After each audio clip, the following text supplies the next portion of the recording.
This is a 3D printed Christmas bauble, but there's more to it than meets the eye. This unassuming decoration is instead a 3D printing challenge so devious that only the best can succeed. And it holds a secret hiding in plain sight. Let's get started.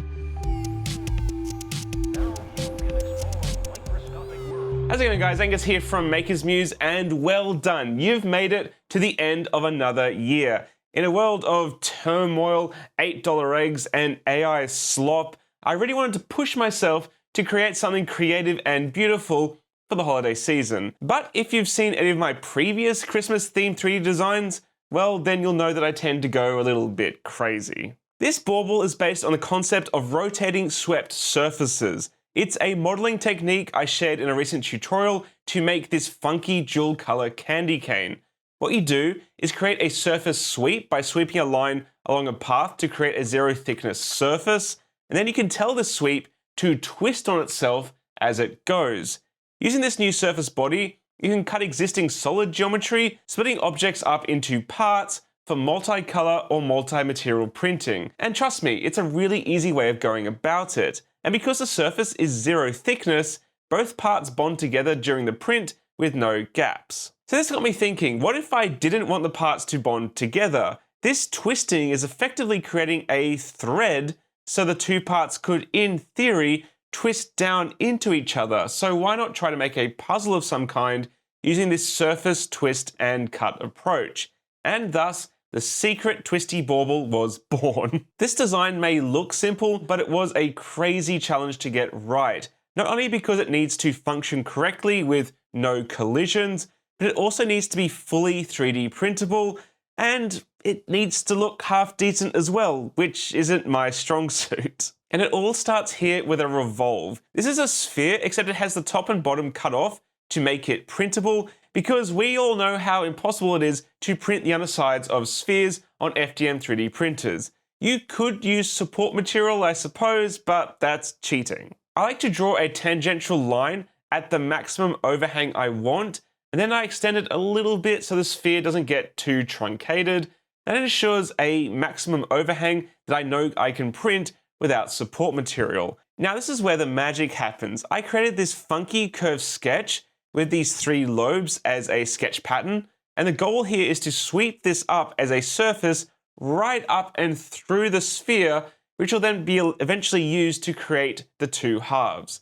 By adjusting the twist angle, I'm able to really precisely control how steep the resulting overhangs will be, which is important because, again, supports suck and I don't want to use them. If you didn't have to worry about that, in theory you could spiral around heaps of times and have crazy delicate models that thread together like a bolted nut. But for this, 170 degrees seemed to be the magic number. 180 degrees was a bit too much, and any lower just looked a bit too boring. Now from here, you could go straight to the split body tool and use this twisted surface to cut the sphere into two parts that thread into each other, but that's not much of a Christmas bauble yet.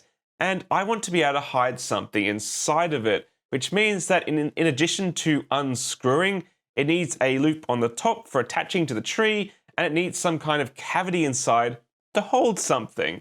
And this something can't collide with the two parts as they unscrew, because that just won't work. Hold on to your hats because things are about to get wild. It's surface modeling time. For this design, you can think of the surface geometry as a tool to cut the solid body into multiple parts. And to do that, I can take this swept surface and add to it, modifying it in such a way that it'll cut the sphere in just the way I want. I started to do this by adding a surface patch. This takes a sketch or edge profile and fills it in like a soap bubble meniscus would, and you can make a patch follow curved geometry if you really want to, but for this, I just want it to be a simple flat plane between that sketch profile. On top of this, I added a surface extrude. This is a tube that will form the opening for the top of the spiral so that the top half can clear the hoop, which will be holding the bottom half to the tree. As you design these elements, they are all separate surface bodies, so the next step is to trim them all up to size and then stitch them together into one single surface body with all of that complex geometry. And yes, this can be a bit of a mind bender, figuring out exactly where and how things will work to cut the solid body, and there's errors aplenty in the Surface workspace. So don't be discouraged if your idea doesn't work first go. Just keep hammering at it until all those failures result in something that actually works, because that's how you learn. After a lot of trial and error, I arrived at this shape. And you can see that if I use it to split the sphere, it ends up with this wonderful looking design. But there is a problem. You can't just go and print this and expect it to work, because, well, there's no clearances. The surfaces are all zero thickness, which means they're all perfectly aligned with each other with zero gap, which means there's zero chance that a 3D printer will be able to print them with enough accuracy for the two halves to seamlessly come together and pull apart. If I was planning to print this as a multicolor decoration in one go, like the candy cane, then it's totally fine. This approach is legit, but I need that gap. Now, normally I prefer to add clearances right at the end of the design process using the press pull command, but because these curves are all so curvy and the surfaces so numerous, it was a total nightmare to try doing it that way. Thankfully though, there is another somewhat hacky way of introducing clearances into this design, and it's by using the surface thicken command. Thicken takes these zero thickness surfaces and, well, gives them thickness. And that's how I can add in the much needed clearances. I made the thickness of those surfaces 0.5 millimeters, which gives both the halves plenty of wiggle room, but you could easily adjust this to taste. From here, you can then use that new solid geometry in a number of ways, or you can just do a thicken cut instead, which does a perfect job of splitting the bauble into its two final parts. And when I say final, there's still a lot more to do because it looks pretty rough at this stage. As any good industrial designer will tell you, if something doesn't look very good, just throw more fillets at it. And yeah, it does actually add a bit more elegance back into the design. From here, I hollowed them out with a revolve cut and added in that all-important hanging hoop to the main bauble body. Finally, I added a little detail to help hold the secret gift in place, and I think we're good for a test. Both halves print separately, with the top twist being orientated upside down on the print bed, and I highly recommend a brim and a very clean print surface because, look, this is one challenging 3D print. I had two catastrophic failures while attempting this project because of how severe the overhangs are, and the intersection of these three spirals at the top really did my head in for quite some time. This is how the first test print turned out. I printed it from a cheap grey PLA at a super fine 0.12mm layer height. I had no idea if this project would even work at this stage, so I was stoked that the two parts actually threaded together and the concept seems pretty sound. But you can see it's far from perfect. For a start, the overhang is just a smidge too much and the print got really rough in some areas, so I reduced the twist angle from 180 degrees to 170 for the final design.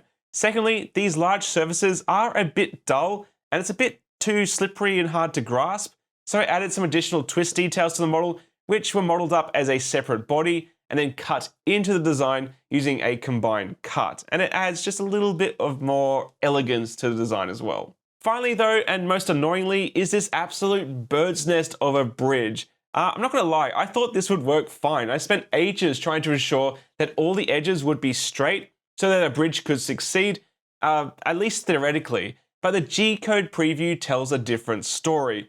This isn't your run-of-the-mill bridge between two edges, it's a triangle, and it turns out that slicers kind of suck at bridging this kind of geometry.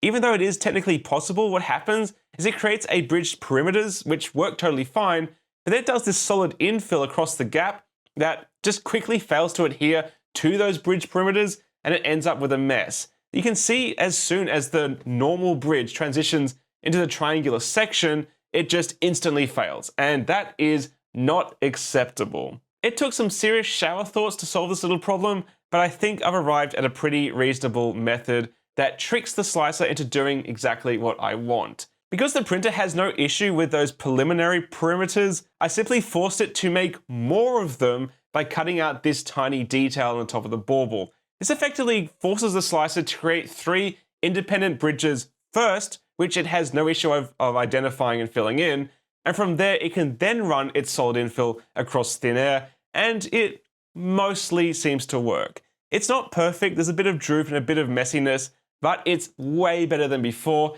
and the fact it's able to do like any of this without support material is still pretty amazing, so I'm going to call it a win. However, if you have an alternate idea to solving this problem, or maybe there's a slicer setting I've just completely missed, please let me know, because I'd love to improve this section of the print further, and I'm always learning from you guys. But with those design changes done, I was able to print these. These beautiful prints were completed on the Bambu Lab A1 Mini and the Snapmaker U1 in a range of gorgeous PLA filaments that I've been hoarding from Protopasta and Prusa for quite some time, saving them up for such an occasion. Got this white and blue number, gorgeous purples, and this white and green, which I'm personally quite a fan of. It reminds me of like a mint candy cane kind of color. From a distance, they looked like just any old Christmas decoration, but up close, you might notice how one half is kinda loose. And with a gentle pull, the top half lifts away, spiraling the base as it goes in a mesmerizing manner. But what's that? There's something inside. It's a little glass vial with a note. But what does the note say? Maker's Muse has a new video course. Well, we're definitely gonna have to check that out. Sorry, couldn't help myself. With the advent of affordable, reliable 3D printers, more people are getting into 3D printing than ever before, which is awesome. But knowing where to start can be really daunting. I've been there. And that's why I created the Beginner's Guide to 3D Printing, a complete, up-to-date video course on the wonderful world of 3D printing, or as it's also known, additive manufacturing. This 2-hour course takes you step by step through the history of 3D printing technologies, how they work, what sets them apart from other technologies, and so much more. For example, did you know that 3D printing technologies have been around since the 80s? Or that 3D printing is the perfect match for a concept known as mass customization, where a single design blueprint can be modified and created uniquely for the end user. By the end of the course, you'll have a solid grasp of how 3D printing works and how to use it to make amazing things, including a full design tutorial in Tinkercad to create your own fully 3D printable custom name tag. This is the beginner's 3D printing course that I wish existed when I got my first 3D printer over 10 years ago, and it'll make a fantastic companion guide to a 3D printer under the Christmas tree this year. So if you're keen on brushing up your 3D printing knowledge, or know someone who wants to kickstart their 3D printing journey, you can find more information in the description below. You won't be disappointed. And down there, you'll also find the printing files for the secret twisty bauble. But be warned, it is really a challenging 3D print, and I take no responsibility for any printer damage that may occur if you attempt it.